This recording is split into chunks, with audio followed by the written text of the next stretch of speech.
Guys, so I'm going to be doing a new video series on my channel about highly sensitive people, or HSPs as they're also known by.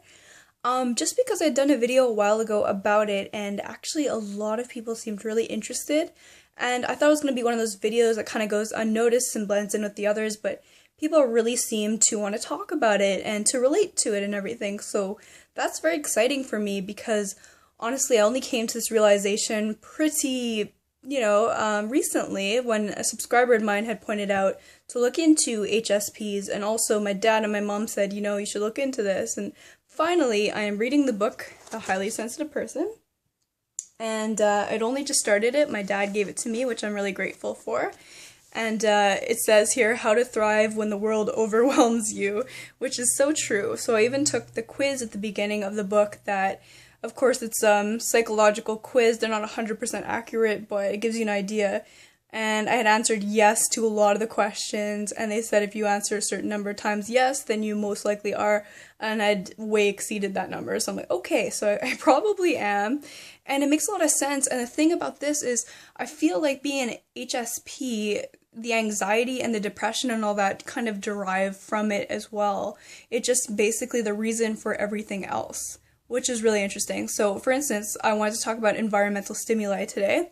So I wanted to make some vlogs that kind of talk about different things about HSPs and go into detail whenever I have a topic I wish to discuss with you guys. But in terms of the environmental stimuli, they say that HSPs don't necessarily have like greater senses, in other words, their eyesight or like their hearing or anything, it's not more acute than other people. And they say a lot of HSPs, have glasses and stuff, which I do. And but they said that they're just more tuned into the details and the environment and everything, and I can 100% agree with that. So it's very easily confused with, let's say, social anxiety, because if you're out in a crowd, instead of being scared of necessarily the people, you're scared of just everything going on and overwhelmed and overstimulated, and that happens to me all the time. But I do know that I definitely have a social anxiety component too, because I care what people think to a certain extent, and I'm scared of how people will perceive me. So that definitely has to do with social component as well. So it's not just the environment, and I don't care what other people think, So, I mean, it's always a combination of a billion different things. How things starts, who knows? And there's this synergistic effect between everything. So for myself, when it comes to sounds, let's say, I haven't really noticed being very sensitive to those. I mean, I used to always be scared of the sound of thunder, and I'd be like terrified of fireworks. I don't know, it seems pretty common to me. But when it comes to lighting, I always had this really weird lighting thing.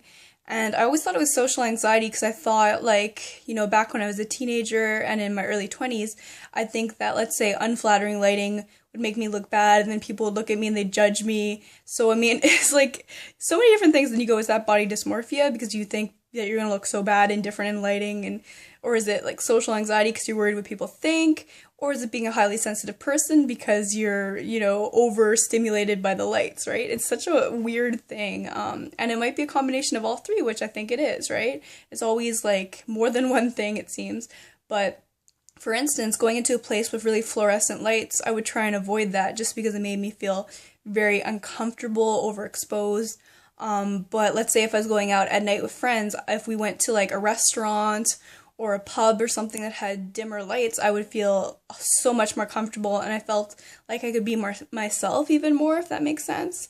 And I'm all about the lighting, like, here I have my twinkle lights that are on and stuff like that, and like the soft lighting, the natural light, things like that. Even though sometimes I'd actually be scared of going out in the natural light.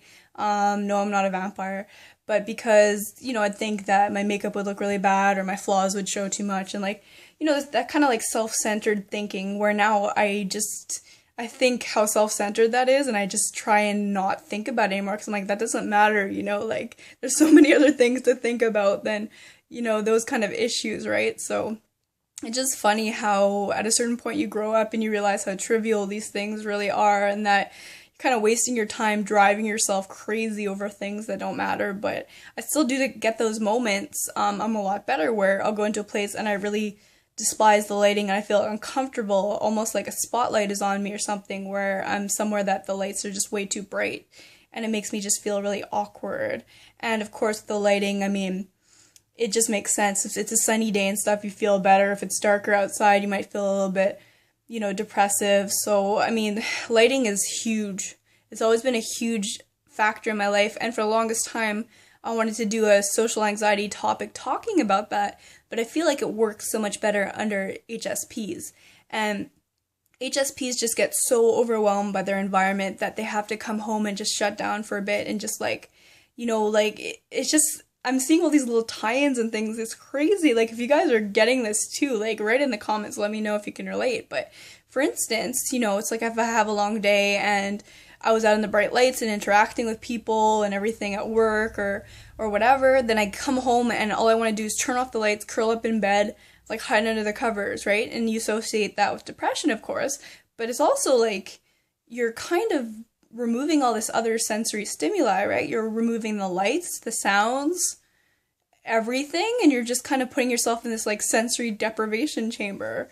This is getting a little deep for me here. I'm getting getting kind of weirded out how, like all these things are obviously interconnected, and I definitely deal with depression. There's, I'm sure of that, but it's just crazy how these things kind of tie into each other and they play off each other like that. So I definitely have that feeling where I just want to kind of, tone down the stimuli and isolate myself a bit. So if any of you precious gems can relate to any of this, feel free to write down below, or if you have any topics related to HSPs you want me to discuss, that'd be really cool. And I will see you guys soon. Alright, bye everyone.